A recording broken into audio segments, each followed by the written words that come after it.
2026 திமுக தோற்றது, 2026 அதிமுக தோற்றது அப்படிங்கிற செய்திக்கும் 2026 நாம் தமிழர் கட்சி வெற்றி பெறலைன்றதுக்கும் வித்தியாசம் இல்லை சார். நாம் தமிழர் இலக்கிறதுக்கு எதுவும் கிடையாதுங்க. நாம் தமிழர் இலக்கிறது கிடையாது. திமுக தோற்றுருக்கு, அதிமுக தோற்றுருக்கு, நாம் தமிழர் தோற்றதில்லை.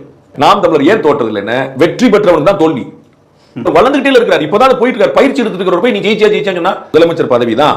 அந்த முதலமைச்சர் பதவியில எனக்கு எந்த அவசரமும் இல்லை. நீங்க சொல்லுங்க, நாளைக்கு ஒருத்தர் எடப்பாடி பழனிசாமி கூட்டணி அமைச்சாருன்னு அவருக்கு ஒரு 40 எம்எல்ஏ சீட்டு கொடுத்தாங்கன்னு 25 எம்எல்ஏ கேரண்டி. நான் சொன்னேன் 25 எம்எல்ஏ நாம் தமிழருக்கு நாளை கழிச்சு அசம்பிளில வந்து வந்துருவாங்க. அவர் அந்த 25 எம்எல்ஏ உட்கார்ல அவர் 234 எம்எல்ஏ பிளான் பண்ணிட்டு இருக்காரு.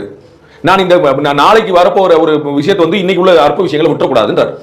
எனக்கு இலக்கு பெரியது, ஆசை பெரியது. நான் மொத்தத்தை நான் தமிழ் தாய் வாழ்த்தை நான் மாத்துவேன், சட்டமன்றத்தை மாத்துவேன், கொள்கையை மாத்துவேன், நான் எனக்கு தனி மீனவர் படையணும் அமைப்பேன். அவர் 100 சொல்ற இதெல்லாம் வந்து நீங்க ஆட்சியில் உட்காராம பண்ண முடியல. அப்ப நீங்க 10 எம்எல்ஏ பண்ணி என்னைக்கு நீங்க கூட்டணி சேர்றீங்களோ அன்னைக்கு உங்களுக்கு சொந்த பலம் போயிருது.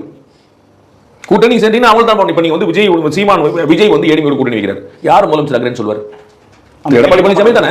இப்ப சீமான் வந்து எடப்பாடி சேர்றாரு, யார் முதலமைச்சர் சொல்வாரு? நான் முதலமைச்சர் திரு எடப்பாடி எனக்கு வேலை பார்ப்பாரு சொல்வாரா? அப்ப திரு எடப்பாடி பழனிசாமி முதலமைச்சர் நான் இதுக்கு சீமான ஓட்டு போட்டு நான் ரெட்டிலேயே ஓட்டு போட்டு போயிடும் டேரக்டா.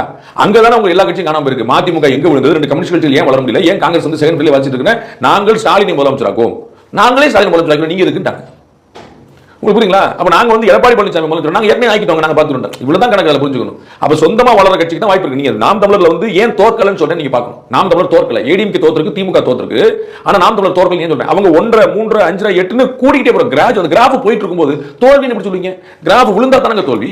சார் நேத்து நீங்க 100 ரூபாய் வச்சிருந்தீங்க, இன்னைக்கு 50 ரூபாய் இருக்கு, நட்டம். புரியுங்களா? லாஸ். நேத்து 100 ரூபாய், இன்னைக்கு 120 ரூபாய், நாளைக்கு 140 ரூபாய், நாளைக்கு 160 ரூபாய். என்ன லாஸ்? வெக்கமே இல்லை. புரியல. He is gaining.